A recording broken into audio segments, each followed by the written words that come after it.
and no, you'll never be. No, number two, not an option. Take a seat.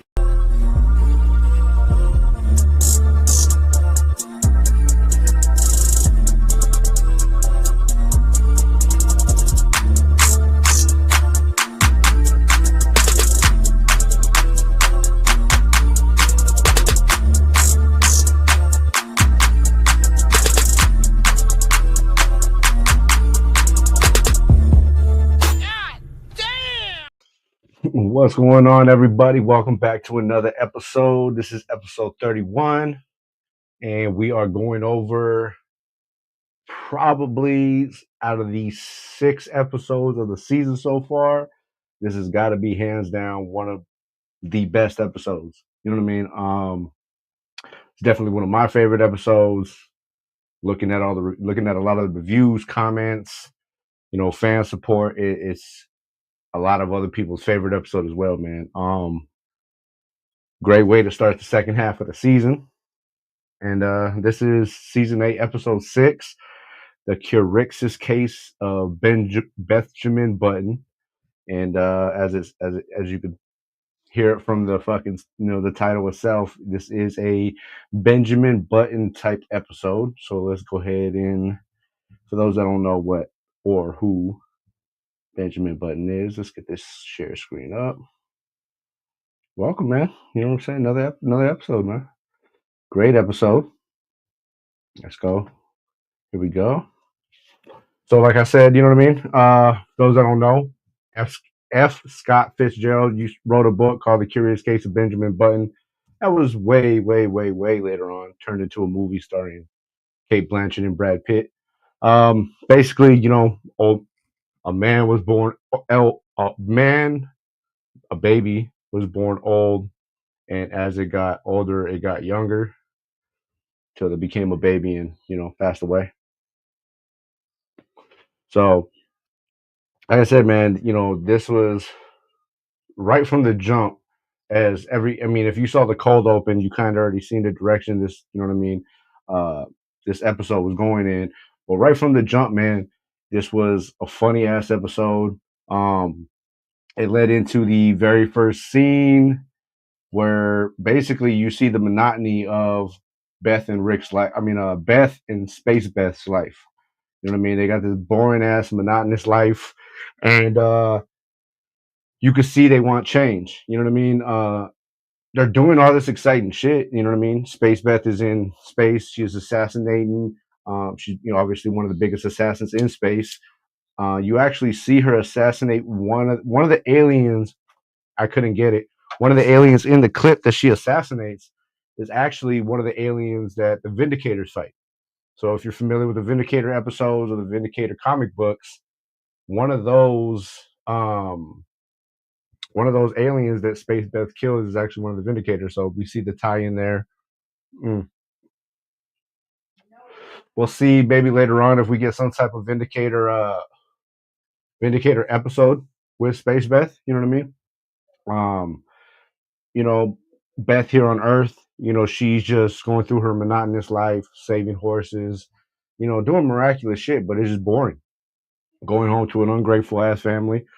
And all while this is going on, they had to play probably one of the greatest intros of any show. Let me go ahead and, slap that on for you. Oh no. Did I not upload it? No. Okay. So I'm going to get that uploaded. Well, while that's uploading, let's go ahead and continue on.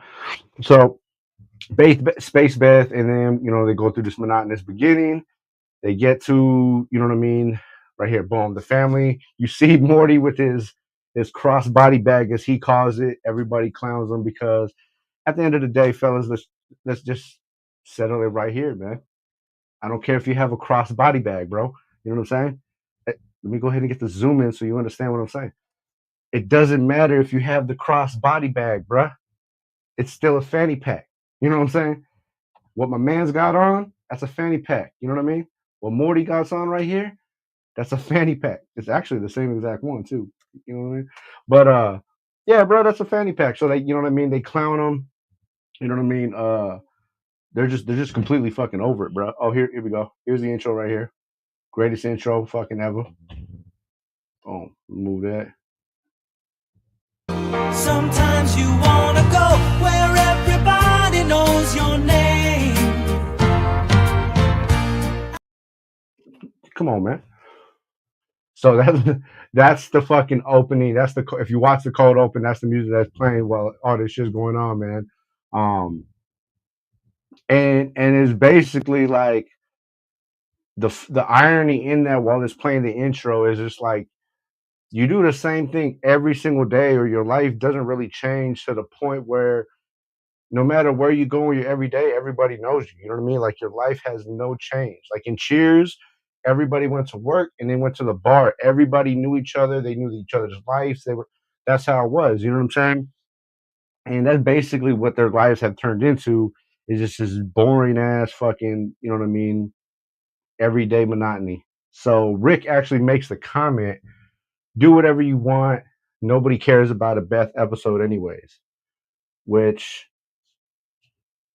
it becomes hysterical because this is a Beth episode and it becomes one of the best episodes in not only in the fucking in the season, but one of the best episodes of the series. And there's just so much in it, man. Everything from the daddy daughter issues to it being an actual just like a old school feel Rick and Morty episode. We get to see Beth as a child and that whole situation we'll get into. We'll see the maturity of Rick. We'll see the immaturity of Morty. You know what I'm saying? And then as the episode goes on, we get the cameos, we get the wonky fucking, wacky things going on. Jerry is Jerry. So yeah, it's a dope ass episode, man. Uh, they mention, oh, okay, so as Beths go on, you know what I mean? They're talking about how life sucks and how they could do better and blah blah blah. And they mention how they could have ended up with Pep Rosenfield, who died in that thing. They play it off as just, oh yeah, isn't that the one that died in that thing? That thing happened to be, 9/11. And obviously that's not a real thing, but the funny thing is that's that right there. Let me pull it up. This right here is actually, now I don't know if this is the exact connection to it, but that right there is Pep Rosenfield. He's actually some type of comedian and shit, and he basically downplays real life events into a comical way, basically the same way the Beths did. They're like, oh yeah, we could have ended up with Pep Rosenfield. Didn't he die in that thing?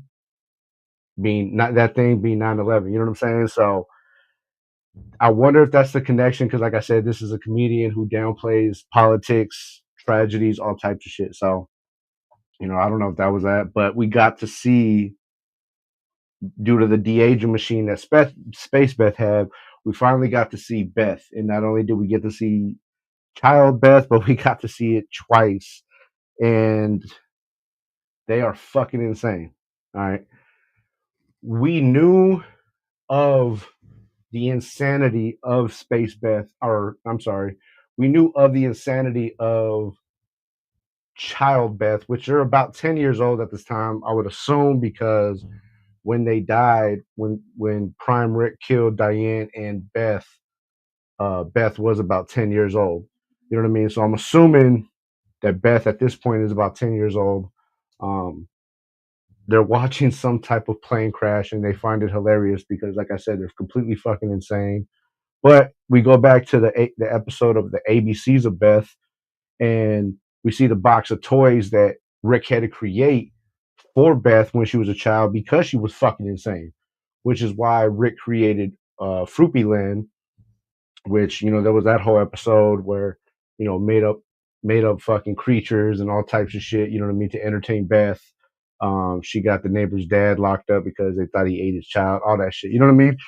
So Beth has been a psychopath from fucking Jump Street, and that just leads into a whole mess because, well, Rick is off on Earth World doing the whole amusement park thing. Both Beths, you know what I mean, are down here on Earth terrorizing fucking Gene. They're kicking Gene's ass, fucking slicing his Achilles, burning his fucking house down. And Gene is already kind of up on game. You know what I mean? Gene's been around for so long, and we find out later on. But Gene's already up. Like he's like, oh, obviously y'all are Beth and y'all fucking, you know what I'm saying? Y'all de-aged yourself. So he already knows what the fuck going on. Which finds it funny because, you know, they've made Gene into a constant repetitive character, you know what I'm saying? And he just kind of has these little cameos here and there, like we seen him last season in the Best Friend episode, with Birdman, Mr. Poopy Butthole, Squanchy, Hugh Jackman. He happens to be Hugh Jackman's brother-in-law. So they constantly throw Gene in there. When we get to the episode, when we get to the outro, we actually get to see another little Gene snippet, and it shows kind of, I mean, it tells more in depth of how much Gene actually is part of the whole regime. You know what I mean? So, like I said, Rick and them go to this Earth World fucking amusement park, and Rick used to love this place because it was amusement park called Earth World, and it was basically how chaotic Earth was. Like all the rides sucked, everything about it sucked. You know what I mean? The entire scheme of Earth World as an amusement park sucked, and that's what made it fun. So now when they get there, Rick finds out this whole amusement park went commercial, basically kind of like your Disneyland. There really isn't any rides anymore. Everything is like stores and fucking, you know, whatever's popular at the time. They had a Gap inside of there. They have a place for presidential pets that fucking Jerry fucking found his way to go to. You know what I mean? So the whole amusement park itself just went commercial. So Rick got pissed off. So now he wanted to go find out what the scoop was. And he found out that the owner of, or the creator of the park was still alive. So they run, you know what I'm saying? He has these necklaces that make him look like the models, and they run into like this Kevin Costner fucking model, Waterworld, I'm assuming. And he shows them where they're at. So they go, you know what I'm saying? They go end up finding the creator of this place. This is where the episode just gets really fucking good. I could be biased because this is probably one of my favorite actors ever. You know what I mean? But as we see here, they run into the creator. This right here is the creator of the park. He goes by the name of Mr. Dr. Dogballs. All right. He's the one that's creating all these big head models and shit like that. He created the whole Earth World Park because he's infatuated with the chaotic amusement parks of Earth. So he made that into his own shit. Playing playing Dr. Dogballs, if you can't tell from this photo right here, is none other than fucking Danny DeVito. As soon as I heard Dr. Dogballs speak, I knew from jump that was Danny DeVito. I went, grabbed my phone, looked it up. Sure enough, was huge fan. You know what I mean? From jump, I've never seen a movie cameo appearance that Danny DeVito played in that it wasn't dope. Everything from fucking back in the day with Arnold Schwarzenegger when they made Twins. Obviously his infamous Penguin. He made a cameo a couple years ago in the Beetlejuice 2 movie. Obviously, he's a fan of the Rick and Morty. Always Sunny. The list goes on. Fucking Matilda. The list goes on for Danny DeVito. You know what I mean? Outstanding fucking goddamn actor. Fucking a legend of his own. And he's just always in the character, man. He reminds me of a Jack Black-esque, you know what I'm saying, type actor, type personality, you know what I mean? Like where they deep dive into the character and they make you believe, even though you know that's that actor or that voice, it makes you believe that's who it is. Kind of like a Keith Richards, you know what I'm saying? They make you believe because they just got that appeal, you know what I mean? So, when Dr. Dog, he only played in this episode for maybe about 5 minutes, which was actually fucking hilarious because as you go back to here, that is one of his creations. As you can see, it's a Danny DeVito, and Dr. Dogballs dies because he's actually eaten by his Danny DeVito model. So that was actually fucking hilarious. You know what I mean? Fucking, here's Jerry getting hurt. This is the highlight of Rick's day right here. All while this is going on the planet, both Beths, both child Beths, are trying to kill each other. At this point, they're battling because they want to know who is the craziest one, who is the most deadliest one. And as you can see, they got, masks going on. They got a whole ninja assassin style type fight going on. It was actually fucking quite amusing and hilarious. Um, and this all happened after they just terrorized Gene. You know what I mean? After they almost just killed Gene, burned down his fucking house. Um, that whole situation is going on. So Dr. Doll Balls has all these fucking models. As you can see, man, there's a whole list of models that he releases. I didn't get them all, but I got a bunch of them.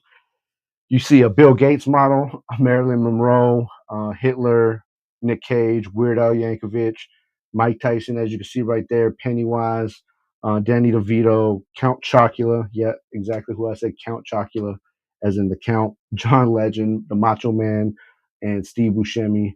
Obviously, the Macho Man one was one of my favorites because, the Macho Man is who he is. You know what I'm saying? Oh yeah! One shouts out to the Macho Man, bro. But yeah, you know what I mean? So they release him. This scene was fucking hilarious as well. You see the Lucille Ball model in the background right there. Shouts out to I Love Lucy. But you see in this scene, Summers, she looks like she's going to go save this alien. This alien's like, oh, thank you so much. Thank you so much.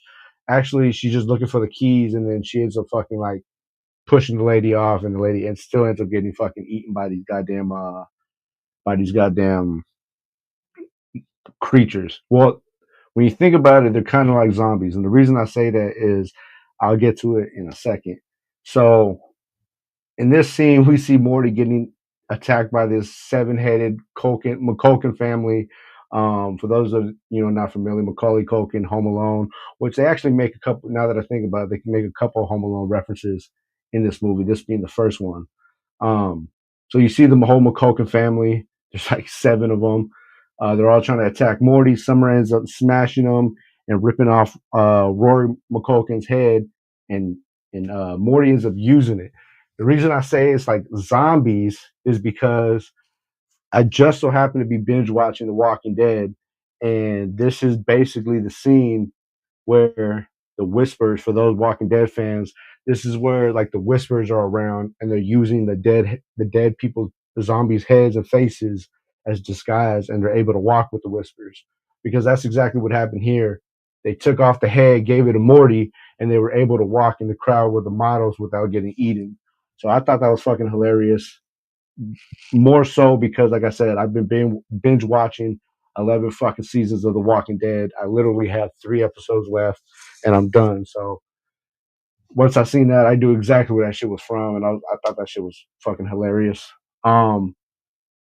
So they get back in the car and they dip. You know what I mean? They're gone. Jerry, Morty, and Summer still a car, and they're gone. They're headed back to Earth, completely fucking distraught. While on Earth, Rick is back. He's fucking irritated with both Beths because they have a million traps set up. He references it to as enough home aloneing because they had the entire house, booby trapped.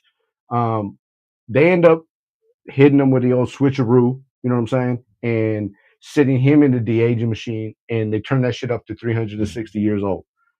Once they get him at old, they just start whooping his ass.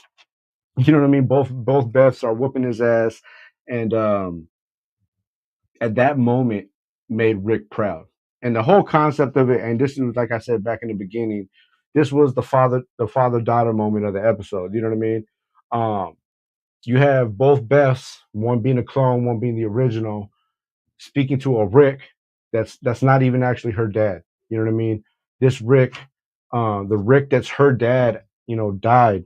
Her dad was the Rick Potion number 9 dad. He died. That's what brought Rick, to this dimension. The Rick of this dimension is from the Cronenberg era. You know what I mean? So neither one, Beth's talking about how, Rick left him. The real Rick's daughter died. He never got to see his Beth. So this is not even his Beth. So they're both explaining the hurt that they have. You know what I mean? But neither one of them were hurt by these individuals. So, Rick apologizes and he tells him, that he loves them. Beth, you see they're all happy. They while they're hugging him, they break Rick's arm because he's 1,000 fucking years old now. He finds it hilarious, and you know what I mean. They end up making up. Everybody's happy now. He brings them back to their adult versions. They got a new clubhouse. They're having their fucking kumbayas, and then you see the rest of the family come crashing in. Fucking Summer, Morty, Jerry's fucking on fire. They're distraught. They're complaining how there was the worst amusement park ever, and that's basically a nod and a parody to amusement parks now. I mean, shit. You look at Six Flags, man. That shit is horrible. Like Six Flags. Every time there's an event at Six Flags, it's super fucking chaotic. You know what I mean? I believe the fucking what was his quote? Oh, Dr. Dogballs. His quote when he created the theme park was, "The greatest tribute to Earth is a theme park ending in chaos." And that's exactly what damn near every one of these fucking theme parks do. You can't go to a Six Flags on any type of Fourth of July anything because that's just fucking chaotic. Something's if somebody doesn't get decapitated by one of the fucking rides, they're getting shot by somebody else. You know what I'm saying? Like that's just the way it is, man. Um, Not to mention, out of every fucking amusement park in the world, Six Flags leads with the most deaths, which probably is the reason why a bunch of them are closing down. I believe 2 actual parks are closing down this year, and a bunch of their water parks are closing down because, you know, they say it's financial reasons, but, you know, people are fucking dying or there's, you know, fights and shootouts inside of your park. So this was a prime example. This episode was a prime example of that theme park.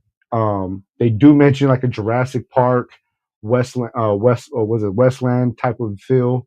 Um, but that's basically it, man. They created like think of like Jurassic on another planet. They created a Jurassic Park type amusement park with humans. You know what I mean? That the alien that Morty hooked up with. She was only fascinated by Morty because she found him completely disgusting.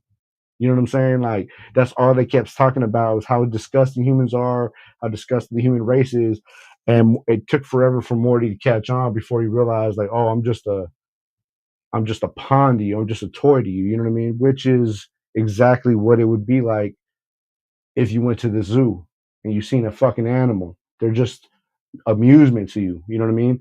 They're in an alien planet. This is Earth world, and you happen to run into a human.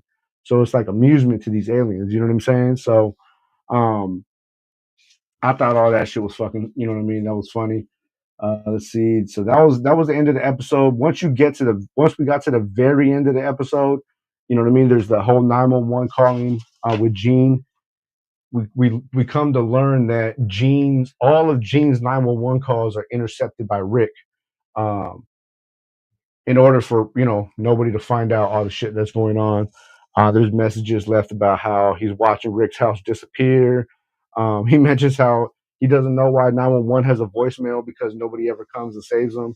Yeah, because Rick's intercepting all your calls. You know what I'm saying? So this this episode, man, like I said back to the beginning, this episode had to be not only one of the funniest, most entertaining episodes that we've had in a long time, but it's definitely, I feel like, one of the best episodes of this season. And it is top 5, hands down, best episode of the series. We go back to the beginning of the irony when he says nobody wants a Beth episode. That's apparently exactly what we wanted because the episode was fucking hilarious. Very fucking entertaining. We got a lot of nostalgia, a lot of canon out of this episode. It was great to see Beth as a child and how fucking psychotic they really were. We go to the outro. They playing the Cheers music again. Let's play it one more time, baby. Sometimes you wanna go where everybody knows your name.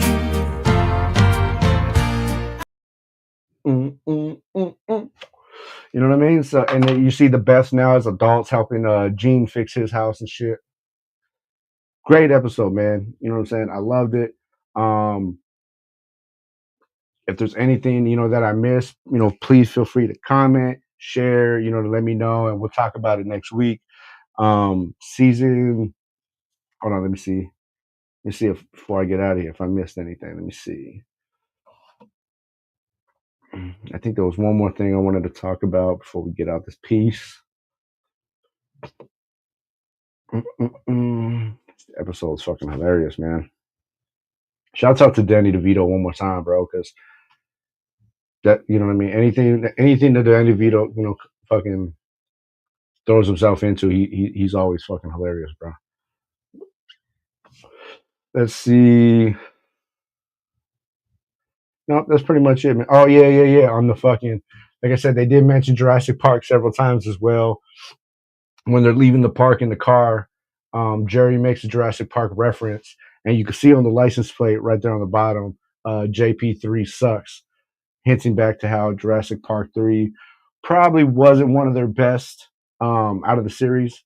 You know what I mean? So I'll probably go back and watch the new Jurassic Parks, you know, right before this new one comes out. The new one does look dope as motherfucker. You know what I mean? But that's pretty much it for this week's episode. Let's see. Yeah, man, that's pretty much it for this week's episode. You know what I mean? Funny episode. You know what I mean? Like I said, probably one of my favorite episodes. I appreciate everybody who tuned in. Appreciate everybody who's listening on Apple Podcasts, you know, YouTube Music Podcasts. Or if you're watching on the stream, man, fucking Facebook, Twitch, Twitter, X, whatever the fuck you want to call it, YouTube. You can follow me on Instagram and Twitter at RicklePickLive for all Rick and Morty content. Or you can follow me on Instagram and YouTube and Twitter at NR_originals, man. Hey, shouts out to everybody who showed up. Shout out to everybody who liked, share. Like I said, man, if I missed something, go ahead and comment, leave it on the bottom. Hey, man, gotta throw a shout out to the newest edition. I hear Scary Terry with the no pants. Damn. You know what I'm saying? Get a close up, Scary. Oh, you can't even see him right there. Scary Terry with the no pants, bro. Don't even trip, dog. I got your pants right here, Scary Terry. Hopefully, man, we get another Scary Terry episode, man. Got it.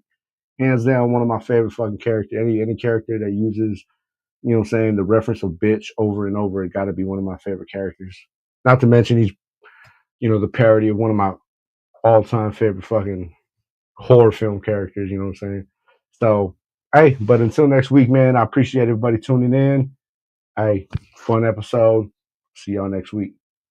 Peace out, man. So you want and or you'll never be. Number two, not an option, take a seat.